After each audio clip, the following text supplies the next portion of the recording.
a listener production. Hey, it's Antoinette Lattouf, and this is the Weekend Briefing, where we hit pause on the endless news cycle and we get up close with someone who's shaking things up, and in a good way, like not in an Elon Musk way. Let's talk self-help. It's huge, $1 billion industry fueled by podcasts and products and books and TED Talks and live events. Think Diary of a CEO, Mel Robbins, Atomic Habits, Micro Habits, Habit Snacking. We're clearly desperate for the top 5 ways to stop being a hot mess. Enter Jefferson Fisher, a personal injury lawyer from Texas. Yes, you heard right, Texas, who's gone viral by dishing out 40-second tips on how to communicate better, how to handle conflict, and how to tell if someone's lying. It's part TikTok therapy, part courtroom charisma, part cowboy whisperer, and Australians love him. And of course we do. He's got the southern charm, a good head of hair, and he actually listens to people when they talk. So today I find out what makes Jefferson tick. Also, who made him the boss of communication? Don't worry, I ask. And later in the show, it is the Weekend List, my favourite segment where producer Helen Smith and I dish out completely unsolicited recommendations on what to watch, read, eat and do, because who doesn't want a little cultural guidance from two opinionated women with Wi-Fi? All right, let's get into it with Jefferson Fisher.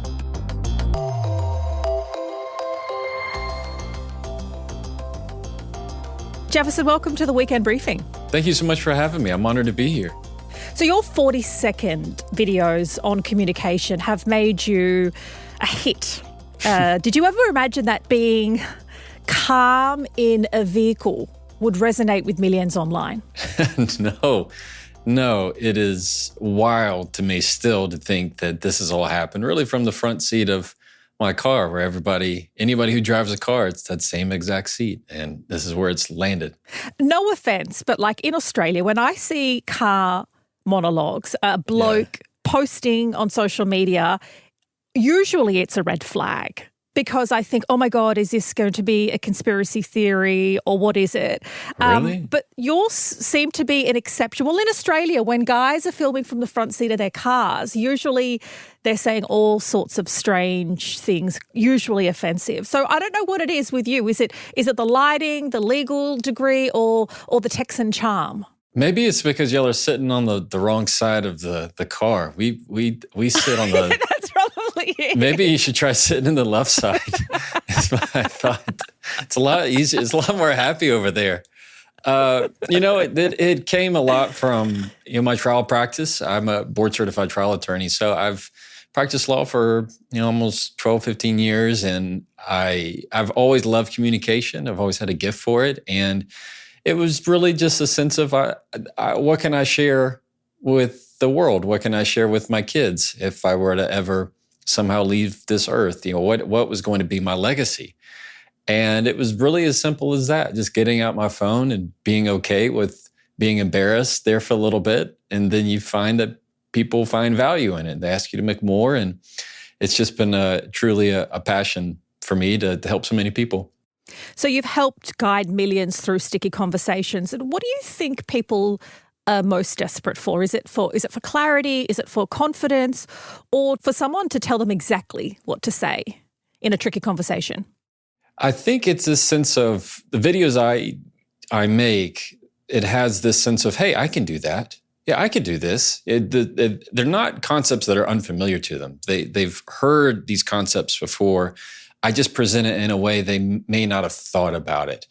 And I think people are really hungry for connection and how they communicate with one another. Of how do you really get through the constant chaos of the bickering, the backbiting, the clapbacks, the salt in the wound kind of behavior that really doesn't get you anywhere. I teach something that's very different, something you wouldn't expect probably from an attorney, and that's using, kindness and how to stand up for yourself and how to hold your ground and use grace and things that resonate with me and that I want to be a positive light in the world for, and that seemed to resonate with others. Well, let's take a listen to one of your videos that I think clocked up about 1 million views on YouTube, and it's about keeping you in control. 3 power phrases that keep you in control. Number 1, instead of, you can't speak to me that way, which gives all your power away, you're going to calmly and almost unbothered say, I don't respond to that.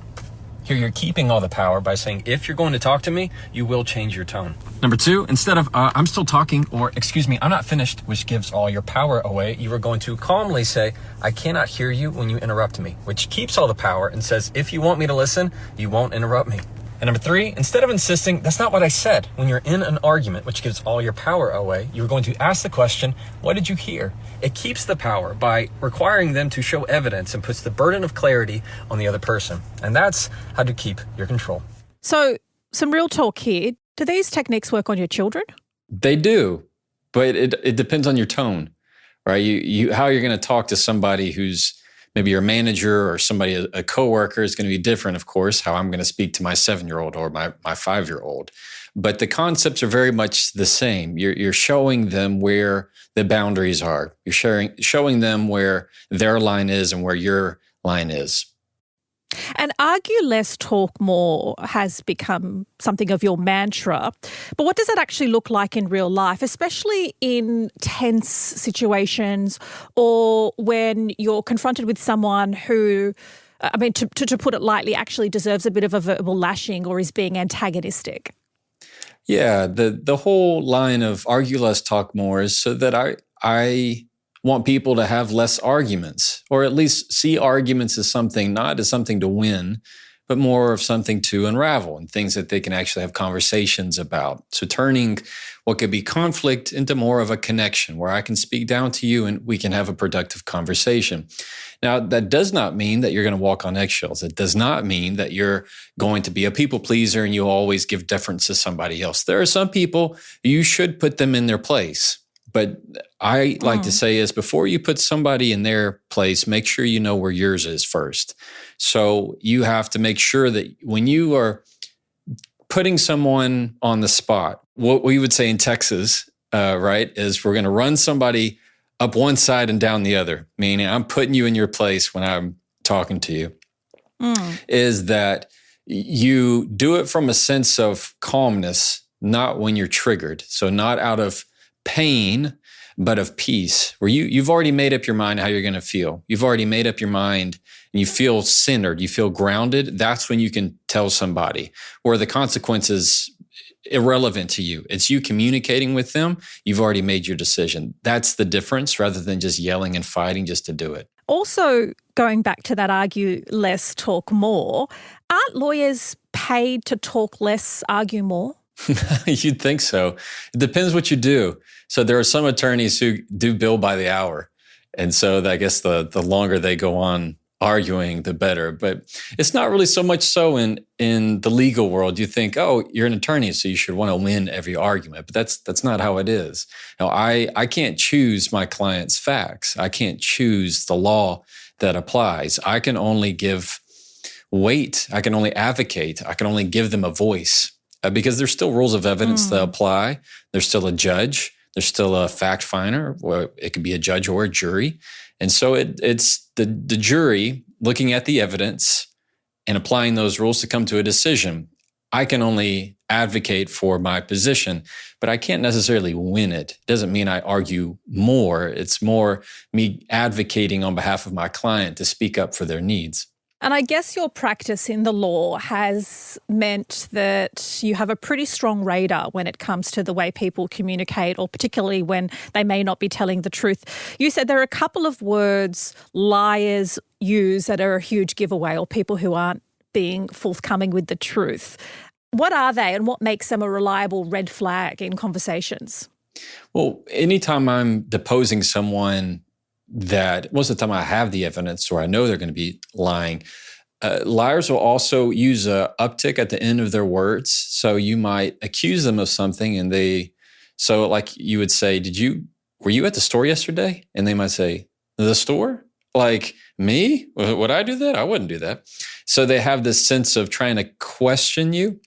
How you want to handle a liar is very specific to how they're behaving. But this is what I would recommend is, one, you give it silence. The reason why you give it silence is because liars can't stand it. They want you to be chewing on their lie. They want you constantly in it with them because they feel like you're bought into their story. Whenever you give silence, it makes them nervous and they'll start talking for you. You might hear a liar say something like, in that silence, they might say, I mean, why would I say that? I mean, what do you think happened? Because they want to hear your side of it to where they can twist the narrative. 2, you want to say something that kind of makes them afraid a little bit. That says something like, something feels off to me. Or you could even go with, I think I need to come back to this conversation. That kind of stuff just frightens liars because it tells them you're not buying into what they're saying. So you're postponing that conversation. And 3, just pay really close attention to the difference in the normal tone versus a very heightened expression of emotion. They might get really mad or get really angry or really frustrated. People who tell the truth know they have nothing to hide. If you don't believe it, okay, so what? All right, that's the truth. Go believe what you want to believe. But the people who are lying usually have this big overreaction of they can't believe you don't trust them and how dare you. Usually it's a symptom of a much larger issue. What about words like definitive words like never and always? They're extremes and they're not helpful in conversations because whenever you use them, you're almost guaranteed to have another argument about whether you always or never do something. So if I were to say, you never take out the trash, you're going to say, never, I never. What do you mean? Yesterday I took it out. And they're going to try and look at examples. And then you kind of get into a fight of, give me an example. Tell me one time that I didn't do X, Y, and Z. So extremes are never helpful. You like how I did that? Instead, what you want to do is maybe say sometimes, oftentimes. Those are much, much safer. Some of the time, those are your go-tos. So you're obviously a successful personal injury lawyer. You are a good communicator. Do you have a background in psychology or conflict resolution? Because I'm keen to understand what makes you the guy who gives this kind of emotional and interpersonal advice that seems to be landing. I'm not a therapist. I'm not a psychologist. It's the first thing I put in my book, The Next Conversation, as a disclaimer of, hey, look, if this conflicts with something else somebody says, believe them. What makes me qualified is, one, there's a sense of me that I've had a gift for this ever since I was a kid. I've always enjoyed communication. I really like it. Second of all is, as a 5th-generation trial attorney, I've grown up around law my entire life. So my dad would pick me up from school and then put me in the corner of his deposition or his closing argument in the courtroom. I grew up knowing judges and court coordinators and bailiffs and every attorney out there. And so it just became part of my identity in watching people, how they communicate. And so I really picked a lot of it up through osmosis of, this is what has resonated with me. And then when I began teaching my own clients, I've had thousands of clients, and I prepare them for depositions before I send them up to the wolves, for cross-examination. It's usually one of the most emotional times for them in conflict, that they're very nervous. They can't sleep the night before. And so I'm preparing them of, hey, when you're getting cross-examination, you're getting these questions, this is what I want you to do. Here's how I want you to go to. It's not so much the substance of the words, it's the mindset and how I want them to communicate. Because it's one thing for them to say something on just me and them in the room. But when you're on the witness stand and you have 12 jurors and a judge, there's a lot more at play. And so your communication becomes all the more important. You're also giving out this advice in a culture and in a climate where people are looking for help. Self-help books are flying off the shelves, including yours. Self-help podcasts, people online are going viral. What do you think it's saying about humans at the moment that we're devouring this self-help material in every possible medium at any possible opportunity? I'm a half glass full kind of person. So it tells me that people are starting to find their North Star. They're starting to gravitate towards what is healthier, what is more positive, what is more uplifting. I think year by year, we are pushing for more freedoms, more ways to express ourselves, and at the same time, how to connect more deeply with other people, how generationally, we learn from our parents and their mistakes, and our parents learn from their parents' mistakes. And every year, in every generation, I think we're just the most recent to focus on this right now and in the next generation. I'm excited to see what their focus is. People love to say communication is the problem. When a relationship, whether it be in a workplace or a personal relationship, doesn't work out, it's often, when I hear it, it sounds like a pretty vague diagnosis. I'm keen to hear your take. Are we actually, as humans, generally bad communicators, or are we terrified of being really honest and vulnerable? See, I have the mindset of communication is also the solution. We're, as humans, we desperately want to hear another human's voice. There's a show I would watch when I was working late at night that is, it's called Alone. It was on Netflix, and it's about these people who go into the wilderness for like months and survive. Yes. Yeah. And what happens is the number one reason they leave and say, I'm out, and these are people that are completely capable of survival, is because they just miss people. They miss their humans. And they long to hear that person's voice. We are not meant to be alone. And to say, are we inherently bad communicators? Absolutely not. I mean, as kids, we have no problem expressing what we think. I have a 5-year-old. She has no problem telling me if she doesn't want it, whether if it's something she don't want to wear, something she don't want to eat. She has no problem putting me in my place. Now, along the way, as you get older, that dynamic changes, because as you get into your teens, now you're looking at what everybody else is doing. Now you feel pressure to fit in and have identity groups. And then you want to have the most amount of friends. And then when you're in college, and then for the first time, you're having your own job, and everything starts to shift. You want to have all the friends when you're in high school. At my age, you want to have like the least amount of friends. You just want to have your very core small group. And so are we inherently bad communicators? No, not at all. I think everybody has their own unique experience that they're coming around to that is going to resonate best with them. It can be learned. But is it fair to say that we've kind of unlearned it along the way? You talk about your 5-year-old and having no problems communicating, but then as adults, we either tone police, or we alter how we communicate based on social expectations or social settings. Is it about unlearning what we've learned as we get older? I think there's some truth to that. Absolutely. Along the way, you kind of lose the assertive voice that you once knew. We also have pretty bad role models when it comes to political figures, when it comes to the talking heads of the nightly news, and even social media sometimes on the negative side of it. We have people that live to just put somebody down in comments, whether it's YouTube or TikTok or any app.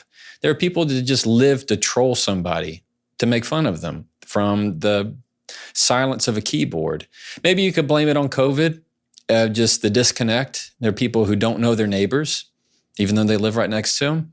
We don't want to go to the grocery store. We want to ship it right to us. I don't want to go shopping. I want to have it mailed to me, preferably in 2 days, please.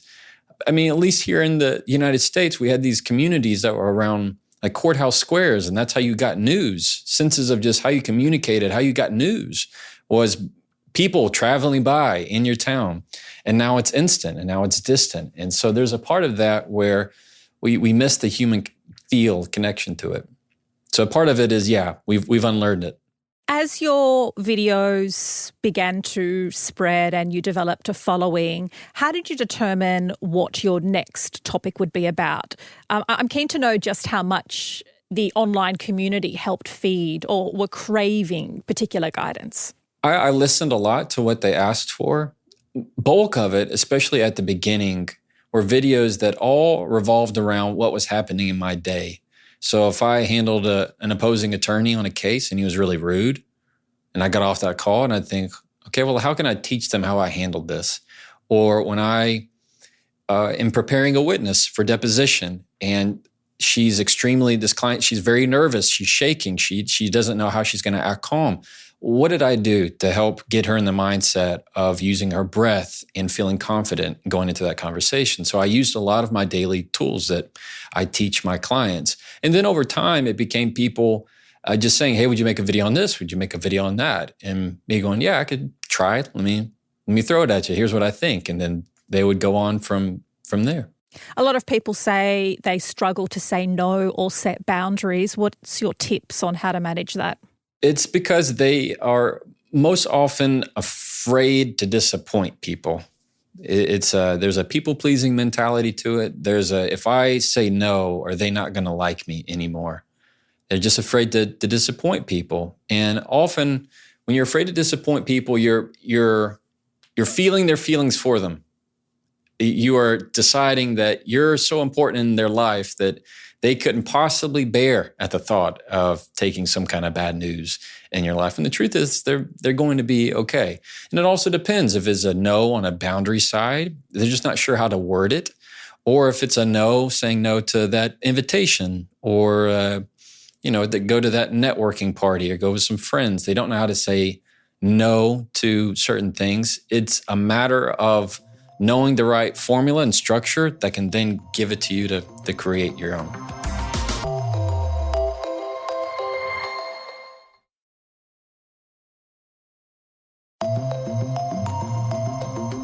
Your advice is smart, often obviously useful and informed by your practice. I wonder if you ever think about how some of your advice may land or may be implemented differently depending on who the person is. So, for example, if you were to say something or say it in a way, but if I was to, as an Australian, as a woman with my ethnic background, or if it was a black woman or a queer person, that if they delivered the exact same message, sometimes it's not about how you communicate. It lands differently simply because of who you are. And I wonder if that has factored into some of the advice that you've given or the consideration in how you present that. Yeah. When I make videos, I try to think of one person, and that person doesn't have a gender in some way. That person doesn't have a particular makeup. It's you trying to apply it as broadly as possible to do the most good as possible. If I made a video that was, if you happen to be an African-American woman who's working in middle management and you have this issue, here's what to do. It's not going to help that many people on social media, and the algorithm is not going to do anything with it. I would much rather make it broad enough to where people can be specific and tailor it down. Now, does that mean that it's also contextual to the culture? Yeah. For example, I give advice on be careful about how many times you say I'm sorry to something. If it's, I'm sorry, excuse me, or I'm so sorry I missed this text. I'm so sorry I'm just not getting back to you. In certain cultures, it's no problem. Certain cultures in Japan or in Canada, where in Australia, everybody has different ways in which they behave and how their culture has evolved. And so, yeah, there's a sense of, I understand not one size fits all, but when it comes to videos, you try to just do the most good wherever you can. And thankfully, it's been the situation where I've been able to add a lot of value to places I've never visited. So you went from videos to writing your book, The Next Conversations, which is flying off shelves so far. So congratulations. Thank you. What made you want to go from 40-second reels to over 200 pages? And how did you know that people were ready to read instead of just scroll? Because it's a very different sort of consumption pattern and often appeals to a different audience. It's very, very different. I never thought in a million years I would ever write a book, never dreamed of it. It wasn't until people started asking. I'm very attentive to my followers in my community, and I keep a very close ear on them. Like nobody else manages my social media, it's me. Nobody else handles the direct messages or my stories or my posts. It's me. For that reason of I love to feel that connection and line to them. And so they just had so many, every other comment, especially before I started writing the book, was please write a book. You need to write a book. Please write a book. And that comment would have, 400 likes to it. Everybody, it just was saying, okay, well, I guess I got to write a book. And so I started Googling, how do you write a book? And that's how I started. And it just evolved from there. So obviously your videos resonate with millions around the world. I'm keen to know what you know about who listens to your advice and who is hungry to have better conversations. I can look at my analytics, on the back end. Yes, and of course. It's so wild. I've never been to y'all's side of the world, but on Facebook, my Sydney and Melbourne are my top two. And then in Instagram, you're in my top 4, both Sydney and Melbourne. It's like New York, LA, Sydney, Melbourne. And that's wild to me. The only thing I can think of is that maybe in Australia, and you could certainly tell me if this is true, there's just I feel like there's more of a maturity and understanding, a focus on mental health and taking care of yourself and making sure that you're using the right words, taking care of both not only your words and communication, but also in your body. But yeah, isn't that wild? That is wild. And do you know if it's men or women or what age group? It's mostly women. So it's about, my demographic is about 60% women, 40% men. Age group, the strongest is from about 28 to, I'd say, 42, somewhere in there. So most of your mid 30s to mid to upper 30s seems to be the big group. Yeah. That probably speaks to a couple of things. Podcast listeners, self-help book, those most likely to reach for a self-help book are women, and the demographic is 30 plus. So it seems as though your genre is landing squarely into Australian women who are hungry for that content. So you've definitely got to get to our side of the world. Yeah, that's my plan, to get on that side of the world as quick as I can. I'm looking forward to it. I want to go back to the idea of winning an argument. Do you believe anyone really wins an argument? And this is, take your lawyer hat off, because, Okay. obviously there are legal arguments to be won and your clients would be paying you to hopefully win for them. But when it comes to, personal or workplace situations, is there really a winner, or are you a believer that there'll be too much damage done somewhere for it to be considered a win? For a competitive person, I'd like to think that someone can win an argument.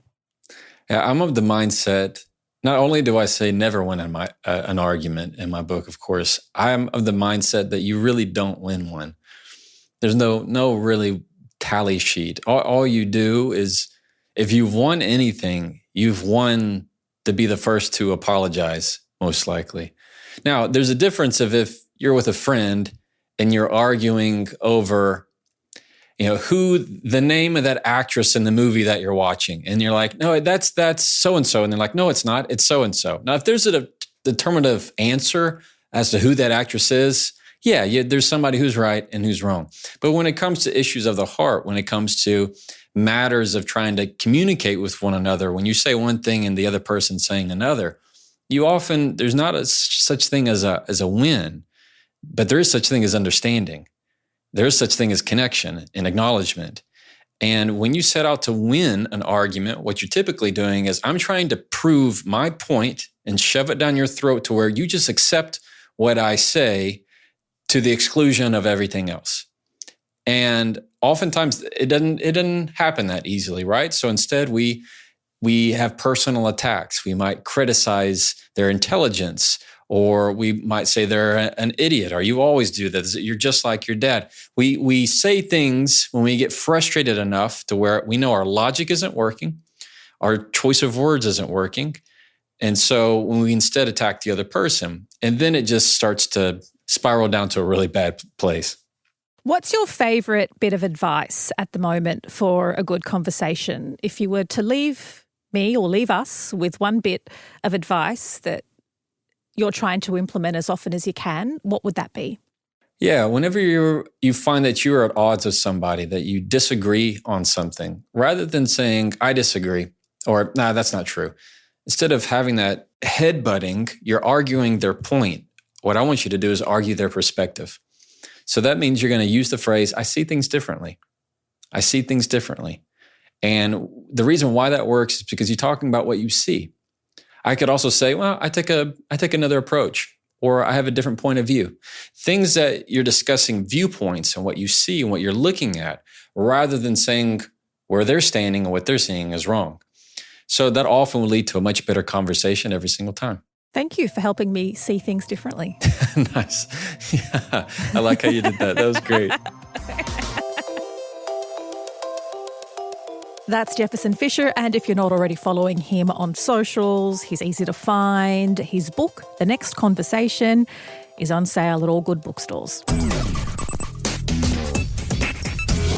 It's your favourite time of the week. It's the Weekend List. Producer extraordinaire Helen Smith and I spend some time sharing what we've been getting up to, what we're listening to, watching, eating, and why you should too. Helen, what have you got? My first recommendation is a new podcast by Listener In-House, and I know some of the amazing people who've made this, and they have worked so hard on it, and it's here, and it's so good. It's called The Moment It Changed Touchdown, and what it's about is the music reality TV machine, like thinking The Voice, Australian Idol. Yeah. And back in the day, I didn't know there was another one called Pop Stars. That's how Sophie Monk got her rise. Yes. Yeah, so it goes through all of kind of like the glory days of Australian music reality TV, and it shows you behind the scenes. And it has interviews with Dicko. Do you remember Dicko, the judge? Yes, he was one of the judges. Yeah, so it goes deep, like with Dicko, Mark Holden, also Casey Donovan, Dami Im. Casey Donovan had a really terrible time. Yeah. Even though she was a winner of one of which one? The Voice, Australian Idol. I can't even remember. That's what I mean. They all merge into one. They all merge into one, and it goes into that kind of thing of like the heyday of like everyone can remember Guy Sebastian and Shannon Knoll, like those early ones. But now, who's won the latest Voice? I have no idea. Exactly. There've been like 976 seasons of similar ones. And there's like Australia's Got Talent and all of things. So like it kind of goes into that whole era and time of the glory days and now and what's happened. But the people who go on these shows, it touches on this in the podcast. It talks about all the contracts and all the things they have to sign and what they're promised, like all of these things that they're promised. And if they ever actually, come to fruition, like it's really, it really takes you back to nostalgic levels of when you were watching the shows. But the truth is these shows still happen. Isn't The They Voice still happen, still on? But I think they're a bit different now. But it takes you back in time when it's like, oh God, that was going on when millions of Australians were watching it. And the truth of the matter is these production houses and the networks were making a ton of money. Oh, yeah. And yes, we've got Jessica Malboy, we've got Guy Sebastian. There are maybe two or three everybody can name. A handful, that's it. But for the most part, these people were told on the show, you are the next big thing to come out of Australia. You are a star. And then they disappeared into oblivion and irrelevance. 100%. And so this new series, it's only 3 episodes and it's out everywhere. Anywhere you want to find your podcast, it's out. It's called The Moment It Changed Touchdown. And I cannot recommend it enough. It's so fun, interesting, but also a bit dark. Like, it's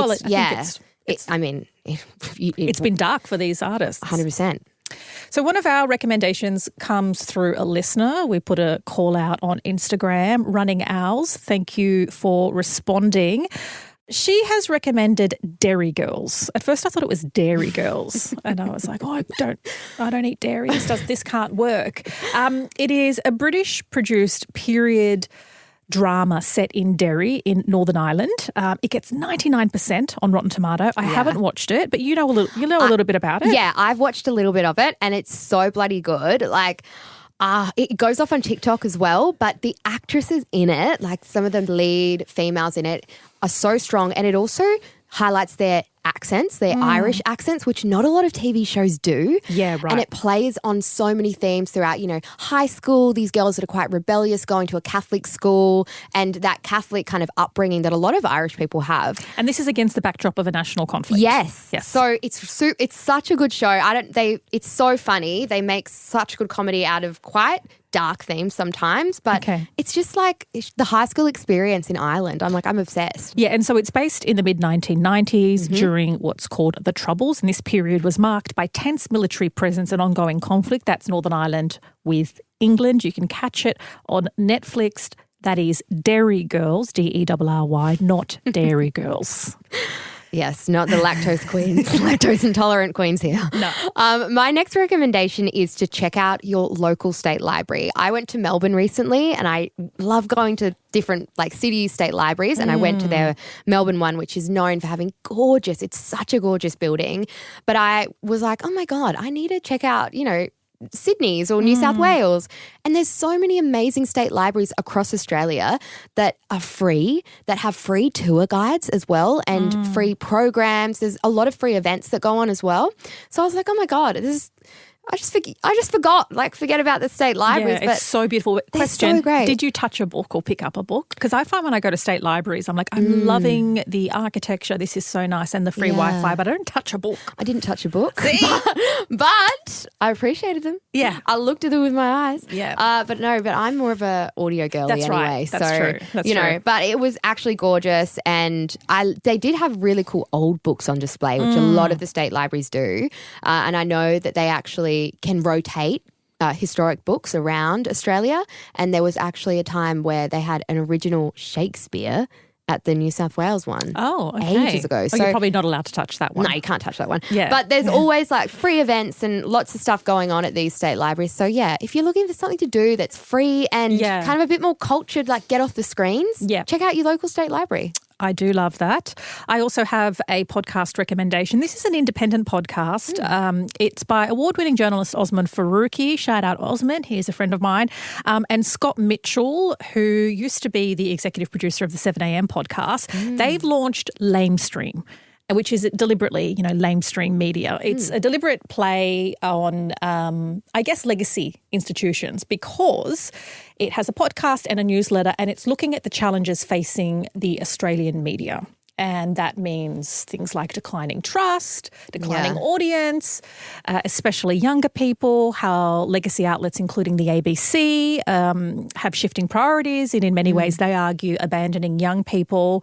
And Osman has also worked in politics. So between the two of them, they've worked in politics and media, and they're calling kind of bullshit and going independent. And it's a weekly, think Media Watch, but podcast-led and far more millennial and far more, edgy. Yeah, and Media Watch is, for anyone who doesn't know, it's a TV show that calls out kind of the media. Yeah. So it's the media calling out the media and usually doing bad things. Yeah, and it's very, I used to work there in the beginning of my career as a researcher, but it's very sort of ABC in style and in delivery. And, and the people who are hosts are usually very ABC institutionalized and may have a different view to someone like you or me about, the press and audiences. Yeah. Anyway, it's called Lamestream. I'm, a fan of people doing things independently and giving it a crack. So I do recommend you check that out. I'll definitely do that one. That is it for this week. Thanks so much for hanging out. It is a joy and an honour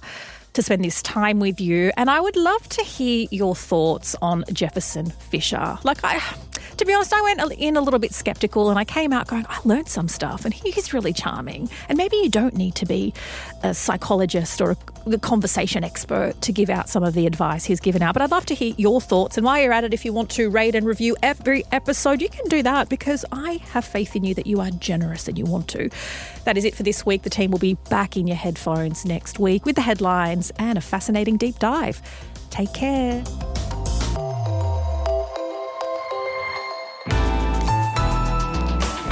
Listener.